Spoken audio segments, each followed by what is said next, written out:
Appearance now. Main category is appearance. Alright, so today, here's what we're going to do. Just to give you an overview of the week before we get started. Here's the plan for the week. Today we're going to do 65. Tomorrow we're going to do 66. Wednesday 67. We got 3 days of concepts in a row. These are not tough concepts. The next one's coming up. They're all general. The next two are general overviews of Conics sections. And we'll talk about what those mean today. On Wednesday, what we're going to do actually is look at some extra factoring techniques that we haven't gone over. Like we did dots this year, difference of two squares. But we're going to look at difference of two cubes, or sum of two cubes. There's special techniques. Then we're going to look at a factoring method called grouping, which we've done already.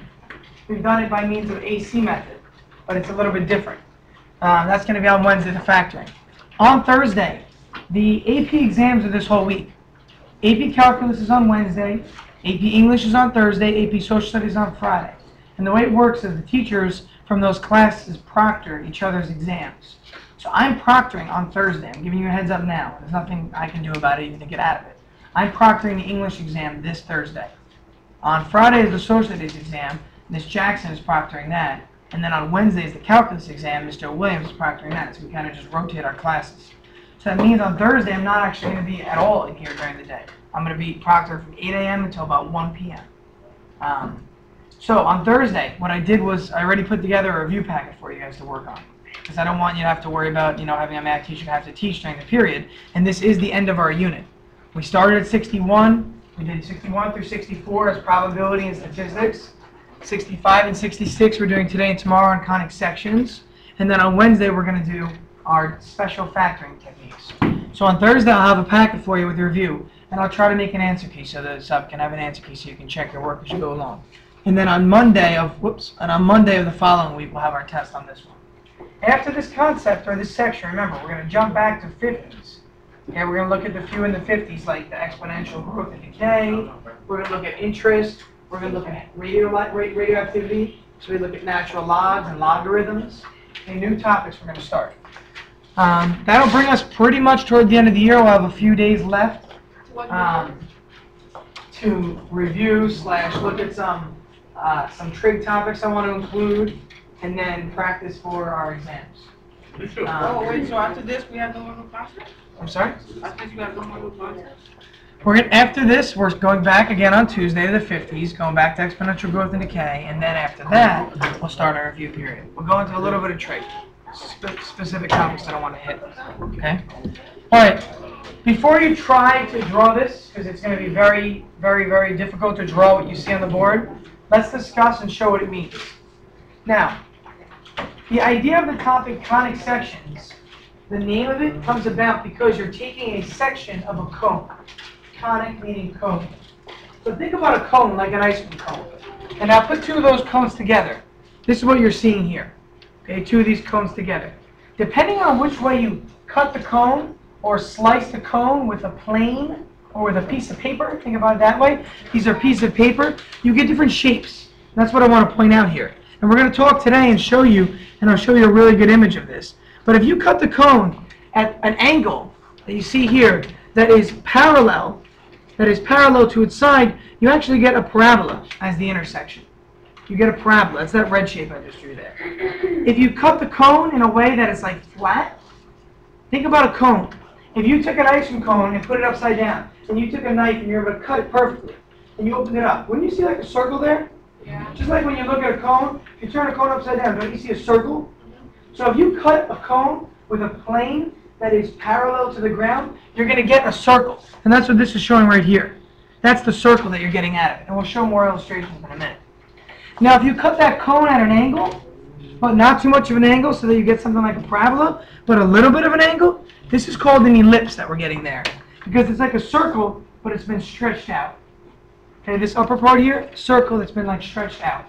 And finally, the fourth shape is when you cut a cone, but you cut a cone perpendicular to the floor, like straight down. And what you're going to get here is a little bit odd, but it's called a hyperbola.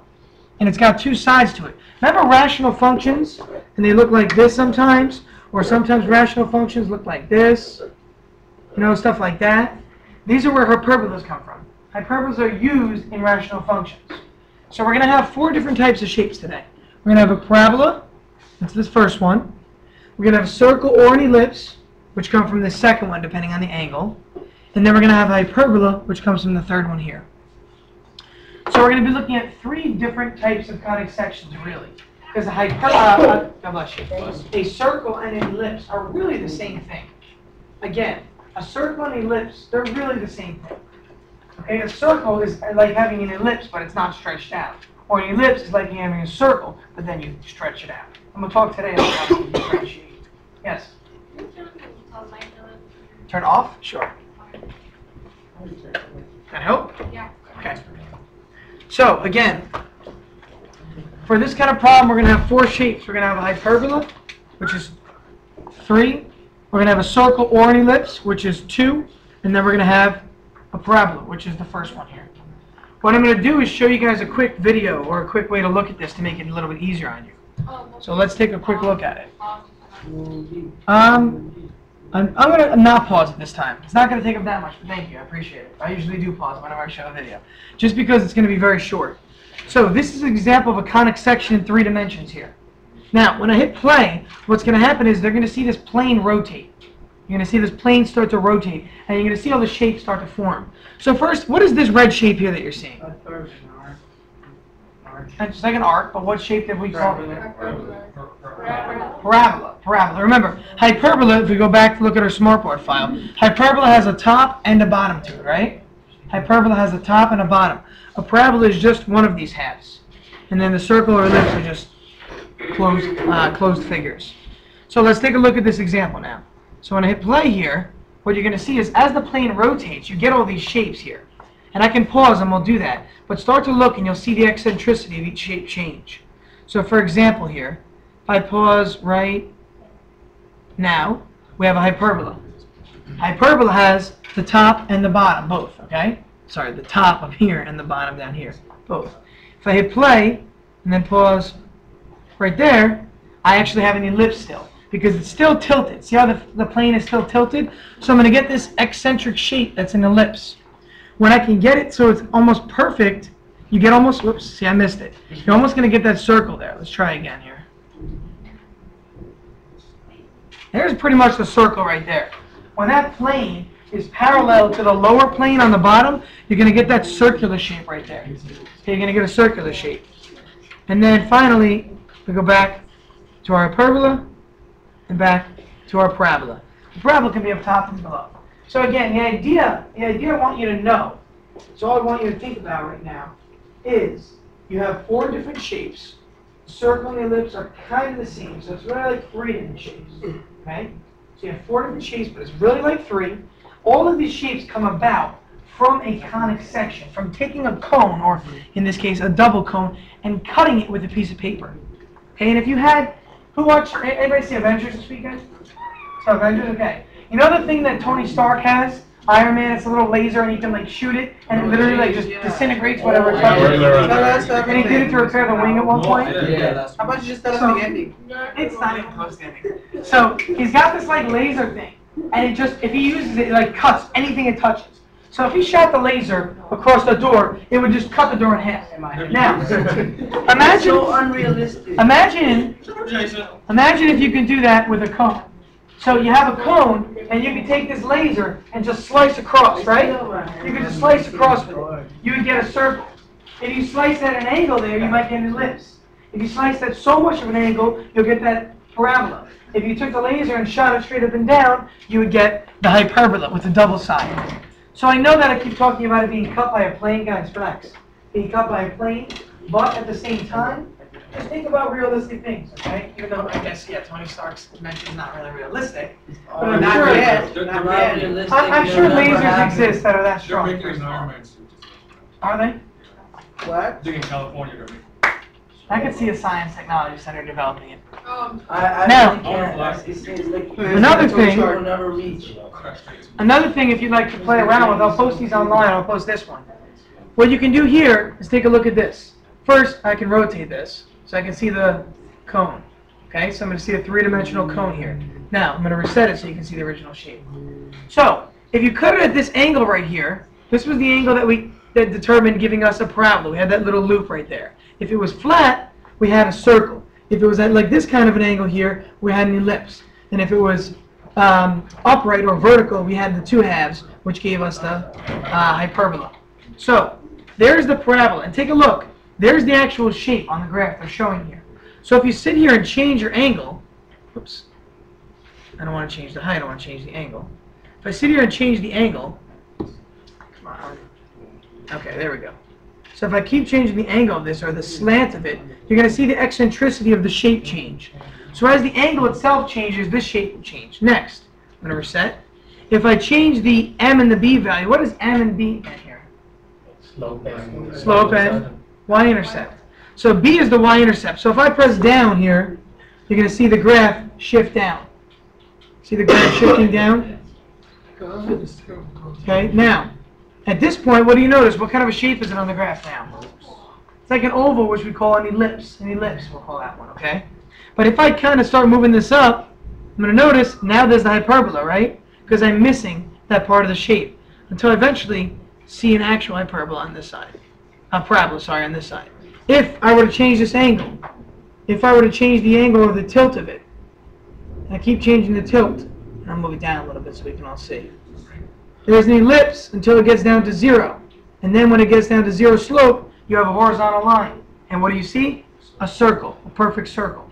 If I move this up, watch what happens. If I move it up in the, well, you tell me, if I move it up in the cone, what's going to happen to the circle? It's going to get bigger, isn't it? So if I move it up in the cone, take a look. The circle is getting bigger. Because you're taking cross-sectional cuts of this cone. Okay? Conic sections are so important. You use them in pre-calc and in calculus a lot. Okay? You don't use the math behind them as much, but the ideas are what you need. Because in calculus, you're going to start to learn how to extrude volumes. And those volumes are going to be volumes that change. The area of the cross-section area grows. Like a baseball bat. How the baseball bat has a tapered handle, and then it gets bigger toward the barrel. It's really a conic section with an annular cross-section. Annular just means that it's changing as you go up, the cross-section.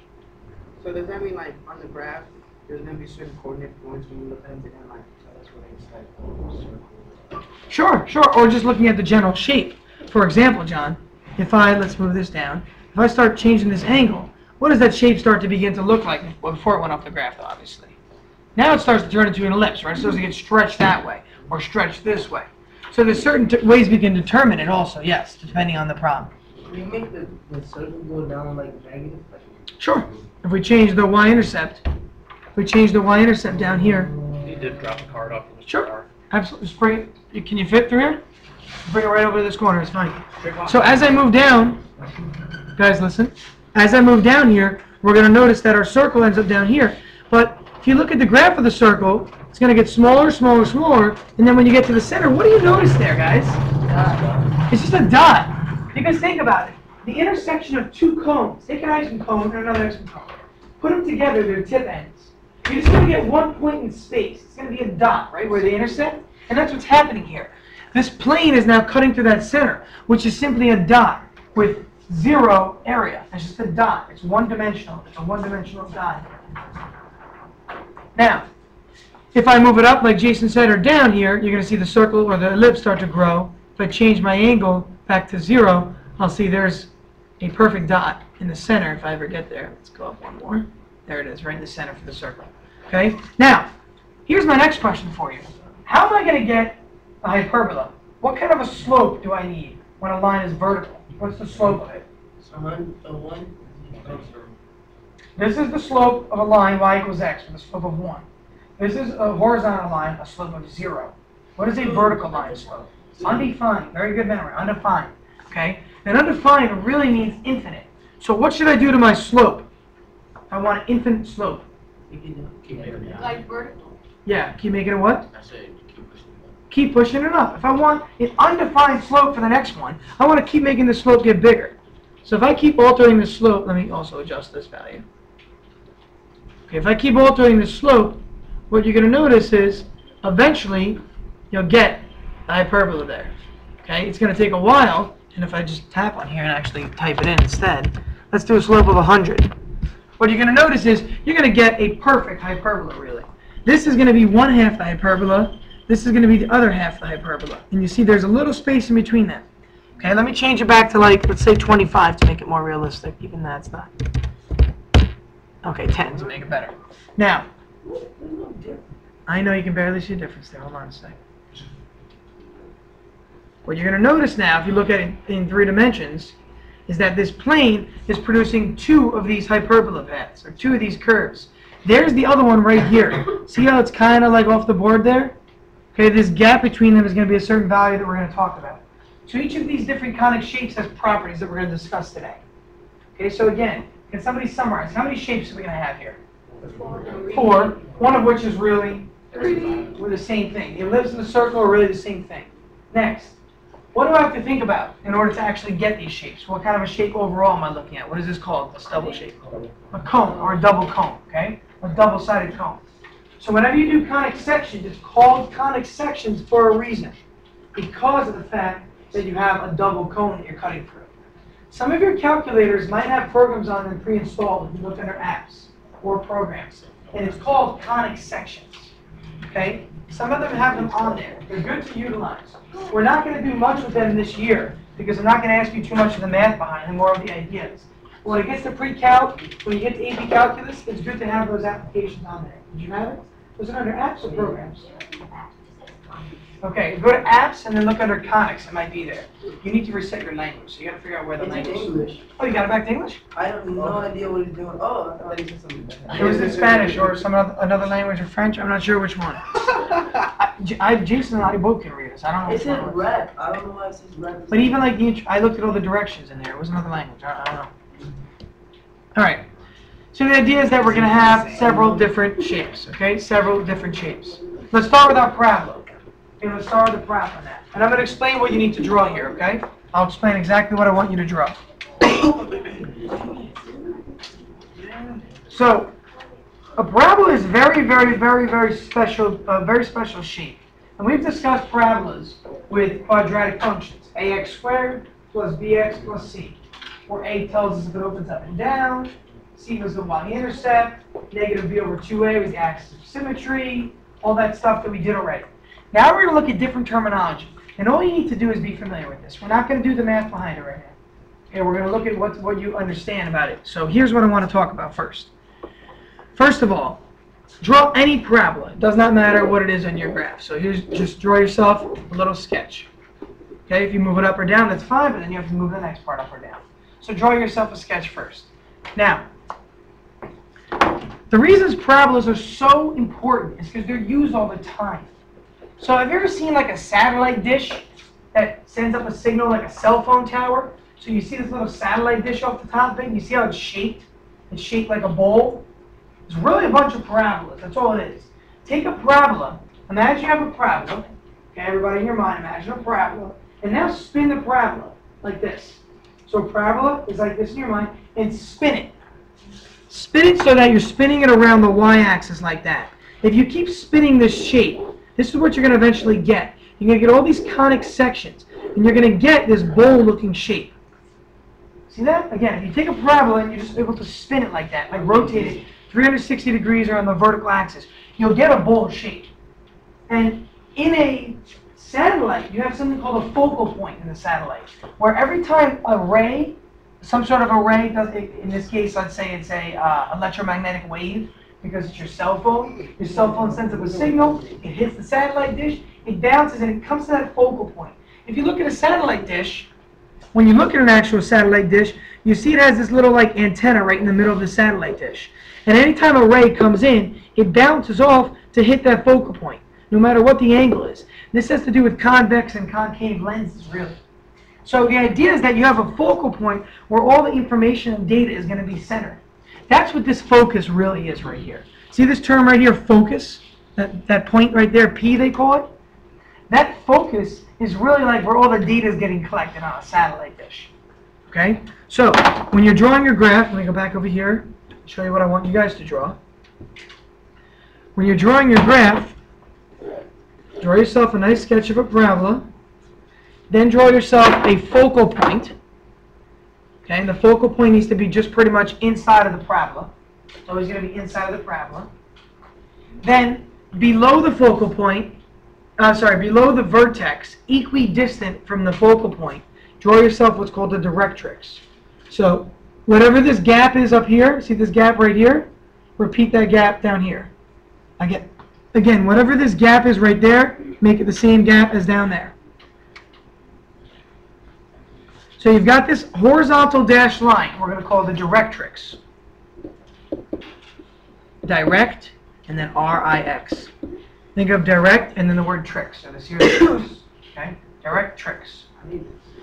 So, this is called the directrix, and the reason why is because the interesting part about a parabola, and I find this to be actually pretty amazing, is that no matter where you pick a point on the parabola, the distance between that point, so if I pick a point like right here, the distance between that point and the focal point and that point in the directrix are actually identical.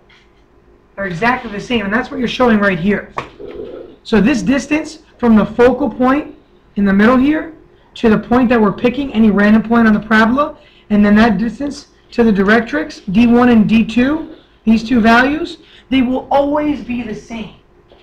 It's pretty astounding to think about that, because it means that no matter where I pick a point, so even a point all the way out here, if I pick the point all the way out there, and I connect this focal point or focus with the directrix, these are going to be the exact same distances every time. Okay, and if you want to see a proof of this, you can look it up online to figure it out, but you're going to be looking at special right triangles. You're going to be looking at things like law of cosines and law of sines. Okay, because if you connect this here, you'll see there's the third side of the triangle, and then you can start to solve. But the idea I want you guys to remember is that no matter where you pick a point, even right here, if I find the distance between these two, and then the distance straight down, those distances should be identical. They should be identical. And what I would like you to really draw here is a right angle. Okay? Is a right angle. It doesn't look like because I'm drawing at a terrible angle here. It's got to be at a right angle, and I'm not doing that, so let me just fix that, John. That would be that line, and that would be that line right there. So this distance right here is the same as this distance right here. Okay? And it's always going to work out that way with a parabola. So for a parabola, what you want to remember is this. Okay, little key points at a right angle. Yeah, the directrix hits the axis at a right angle. That's these right angles right here, okay? Sorry, the distance of the directrix at a right angle. Several things. First, the focal point, and these are things you might want to write down as our like summarization for parabola. The focal point is inside of the parabola. Okay, and think about it logically, right? It's inside. It's not out here, outside the parabola. Inside the parabola. So, if a parabola were concave down, remember the word concave? Just means which way the angle or the curve points. If it were concave down, the focal point would be below the vertex, right? So if we had a shape like this, the focal point has to be somewhere in here. And here's the vertex right there, right? Now, where would the directrix be for something concave down? Above it. Very good, Trayvon. Very good. Again, the directrix would be above it. Okay? So the directrix is always outside the parabola. Always outside the parabola. Finally, the distance, and the next part is really what you're seeing on the top that I've written here. On any parabola, each point or any point is equidistant from the focus and the directrix. Again, what we're talking about is D1 equals D2 right here. Again, the distance between any point on the parabola, and the focus is equal to the distance between that point, and the directrix, A lot of terminology we're going to use here. Okay, much less math for this concept, more ideas. Questions on this? It's a parabola. Okay, it's just a parabola for now. Now, let's see if I can get a volunteer out. Are you the way to put this cheese around that thing? Oh, it's your birthday, Jason? All right, come on. It was yesterday. Well, we could do two things. Let's either sing happy birthday or you can come up and do this one. Do what? Come up and help me on the board. I need a volunteer to help me. 5 seconds. You got 30 seconds as well. Thanks, Jason. You have to make a shoe. You didn't know what we're talking about. All right, Jason, given this lanyard, I want you to draw a circle on the board. Give me just this lanyard. Oh, you can use the marker. Give the lanyard and the marker. I want you to draw a circle as best you can, using the lanyard though. You got to use the lanyard here.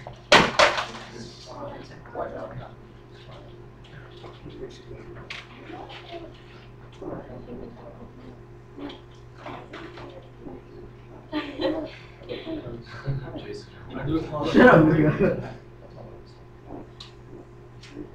Looks pretty good, doesn't it? Well done, sir. Well done. Good job. Now, so what did Jason just do? What did he do? Now, what did he draw? What did he do to make that circle? He used the lanyard as the radius. Be careful, radius. But as the distance, right? You said the distance first, yes. So use the lanyard as his distance. Perfect. Now, imagine this time, and this is going to be tough. I'm going to have to help him. That's why we need two people here. Imagine if instead of having one center, there were more than one center. Okay, just think about this for a second. There's more than one center now. So, instead, I'm going to now hold the lanyard like this. Okay, Jason? You're going to use the marker the same way you did last time, but I'm going to hold the lanyard with my fingers here. And you have to try and draw a circle this time now.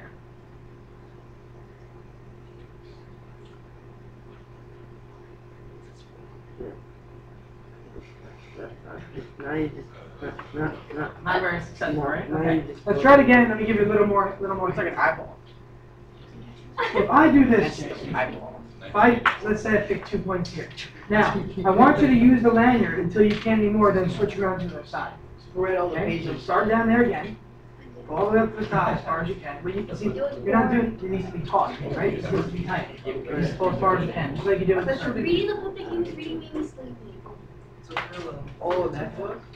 Go as tight as you can. You guys don't start doing the book you got. Now we're going to have to do a switcher right in the corner. Go over. Keep hold tight. Good. Okay. Now, what do you notice happened to what we had before? We had a circle, right? We had a circle a minute ago, and now already it looks like it's starting to stretch out. Let's listen, please. Now, we do it one last time. Sorry, Jay, one more time. He's going to do the same thing. Make sure you pull tight every time you go through.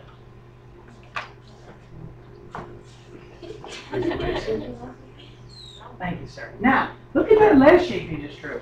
On the third shape, you're noticing even more. What you end up getting here, when you have two centers, is pretty much just an ellipse. You're taking a circle with one center, and then you're spreading it out so that you have two centers now. And then you're drawing a distance around that center, or around those set of centers, which we're going to call focal points. Okay, which we're going to call focal points. Now, for the next problem here, that's all, Jay, thank you. For the next problem, we're going to look at ellipses and circles. And if you want to try it, guys, here's how you can try this problem. You want to try it on your own. You need some sort of a tack for a board. But if you put in, and it works pretty well, if you put in two tacks or two placeholders, okay, connect them with a string with a little bit of slack. So you take two dots, okay, so you put like a pin there and a pin there. You connect them with some sort of a string, so there's a string hanging, and put your marker on the string and pull as tight as you can so that these are taut. You know what taut means? When you take a string and you pull it so there's tension in it. So pull down so that there's now, so if I pulled this down, you would see something like that, right? The string would take a shape like that. And then pull it all the way taut until you get out here, come back, loop around out to here. And when you're done with that, go up top, pull the string taut up here, and then move around like that, and move around like that. And you'll end up getting this elliptical shape with two focal points. Okay, so you can practice this to see if you want to see it on your own. Now, to get into this problem, let's take a look at our example here. So, the first thing we want to point out, okay, the first thing that was really important here actually, which is a little bit tricky to understand, is that now, no matter what point I'm at on the ellipse, no matter what point I'm at, D1 plus D2 is always going to be equal to the distance between these two vertices. Okay, so again, this D1 here plus this D2 right there is always going to be equal to the distance between this vertex and this vertex. Okay, between the two different vertices. Yes. Can you make the writing more legible? Like it's. Oh, up top. You don't have to write what's up top. I'm gonna be dictating what's up there. Oh, So if you want to just write down what I'm saying, that's fine. I'm pretty sure I can. Up top is just a summary of what I'm trying to explain to you. So again, the distance d1 plus d2, in this case now, okay, the distance at any point. So if I pick a random point over here, there's my new distance, and there's my other distance. These two distances here will still sum up to give you 2a, or the major axis, we're going to call this, okay, the major axis. So with an ellipse, okay, with an ellipse, the general idea, or the easiest way to remember this, is that you have a major and a minor axis. What does major usually mean? Small. Important. Minor means small or minuscule, not really important, right? So this here is your major axis. In this case, the horizontal one. Your minor axis in this problem is the vertical one. Okay, your minor is the vertical one. Now, minor is the smaller one, major is the bigger axis. So if you have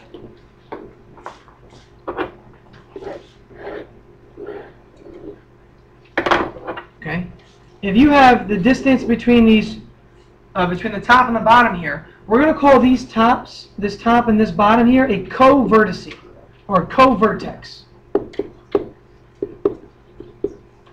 Co-vertex. The co-vertex, it's only called co-vertex because the actual vertices for an ellipse are at the end of the major axis.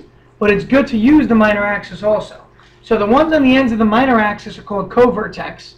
The one on the end of the major axis are just called vertexes, or vertices. Not vertex, vertex.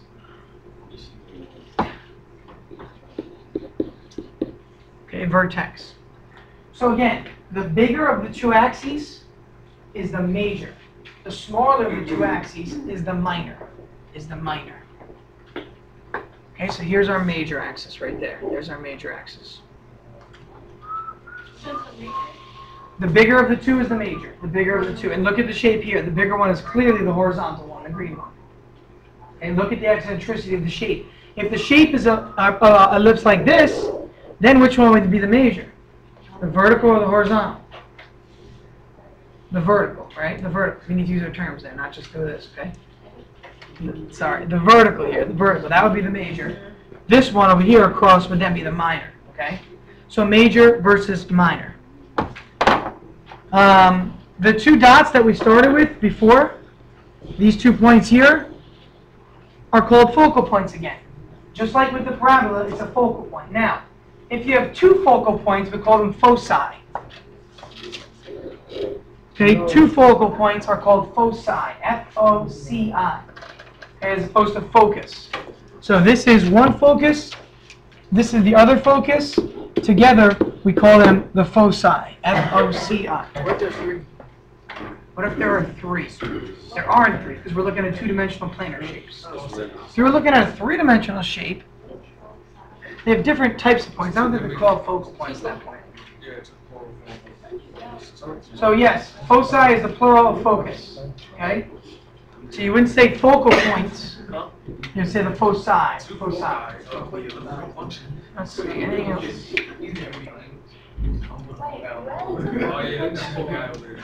Two focal points, right here and right here. Again, the focal points are inside of the ellipse. The focal points are inside of the ellipse. Remember before when Jason was doing the drawing and I was going like this with my fingers holding those 2 points? Those were the focal points. Okay, then he drew around that. That's how it worked. So these two black dots over here in the image that I'm drawing, those are the focal points. Let's see. If you have this formula written down, which you should here, d1 plus d2 equals 2a, make sure that you notice that this distance here is a. That's a. This distance here is a. Okay, so the distance across the whole thing, so the major axis is equal to d1 plus d2. Okay, that's what this formula really says here.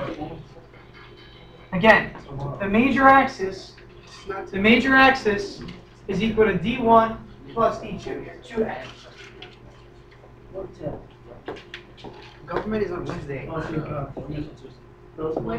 We need to focus a little bit, John. Come on.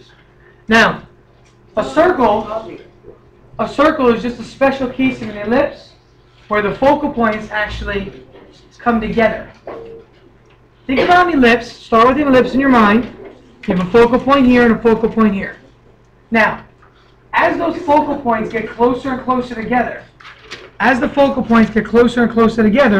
what you get is less eccentric or a less eccentric shape until they're actually overlapping on each other, and then the focal points are on the same spot, which is what we call a center of a circle. Again, a circle is simply a special case of an ellipse. It's just like an ellipse, but the focal points are lined up and they're sitting on top of each other. So we don't call it a focal point anymore. For a circle, we just call this the center. Okay, so these focal points are coming toward each other. They're getting closer and closer together until they actually end up on top of one another, and it's the center. Here you go. Yes, an earthquake is called the epicenter. Epicenter or the focal point. For an earthquake, you have not a blast radius, but pretty much an effective radius. So if you're at the epicenter, you're going to feel most of the vibrations. As you go out, the energy in joules gets less, it diminishes. So you feel less of the vibration. So they call it the epicenter, and then they measure radii out within. So they look at like different angular radius. So if you're within the blast zone here, or within this zone, or within this zone, you feel different effects. So epicenter, center, very good. Okay, just like your focal point of earthquake. So for a circle, what you need to know is what we know already. You have a radius and you have a center. That's pretty much it. So I'm not going to go into much detail. We'll get back and do the examples in a minute. A hyperbola now. A hyperbola. The only major difference now for a hyperbola, here's what you want to remember. Remember the ellipse that we had a minute ago? Take the ellipse, cut it down the middle, okay, cut it down the middle in your mind, and then flip it outward. Again, take the ellipse, cut it down the middle, and flip it so that it's now outward, the shape. So it's like half? Okay? Again, it's like half, but it's not. It's the full thing still. Because you have two halves which make a whole, really. So again, take an ellipse, I'll draw a smaller version here, cut it down the middle, take each of these arms and swing them outward now. There's that one, and there's that one. So you're taking this arm right here, and you're swinging it out. You're taking this arm right here, and you're swinging it out. So you're reflecting it, really. You're taking these arms, I can do it with my hands a lot better. So I have my ellipse, right? Take it, cut it, and then go like this. So you get the hyperbola. Again, you start with the ellipse like this, cut it down the middle, and then rotate it out, and now you have an hyperbola. Okay, you have a hyperbola after that. So it's an ellipse, cut it down the middle, and then you just rotate it out, and you get the hyperbola. That's what's going on right now, really. What I want you to remember for this problem are two things. The important stuff, really. First, you have two focal points again, just like an ellipse. Just like an ellipse. Here's one focal point, here's the other focal point. Again, focal point there and there. So I'll draw this shape. Let's draw the shape over here. Okay, first, you have a focal point on each side. Whatever you guys are doing, please stop. You have a focal point on each side to start. Now, the other part that's really important that you know, and it's really not the D1 minus D2, it's that you have slant asymptotes here. Remember slant asymptotes from rational functions? See those diagonal lines there? Those are your slant asymptotes. Okay, so you have a slant asymptote this way, and you have a slant asymptote this way. Okay? So again, a hyperbola, you're going to have two slant asymptotes. You have two slant asymptotes. And what are you going to notice, actually?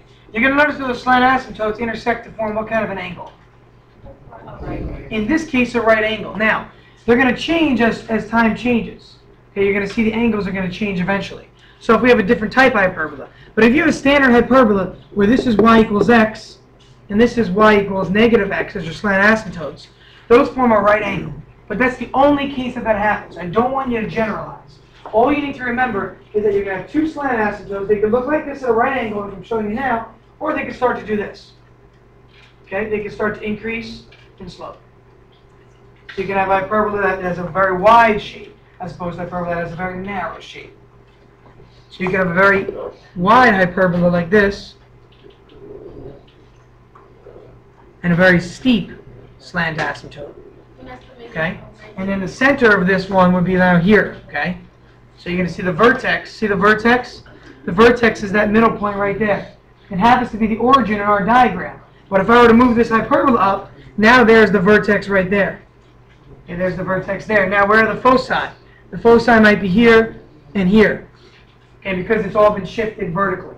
So the foci that were on the x-axis are now up. The vertex says that the origin is now shifted up. So everything has shifted upward. Okay, just like horizontal and vertical transformations. So we did translations with parabolas H and K. That's what we're talking about here. Okay, H and K. Right. What I quickly want to do is go through about 2 or 3 examples. And only take about a second or two to go through. So let's go back to parabola. If we were to draw a sketch of a parabola with a focus at -2, 0 and a directrix at -4. So let's draw a quick xy axis. Go over to -2, 0. Here's -2, 0.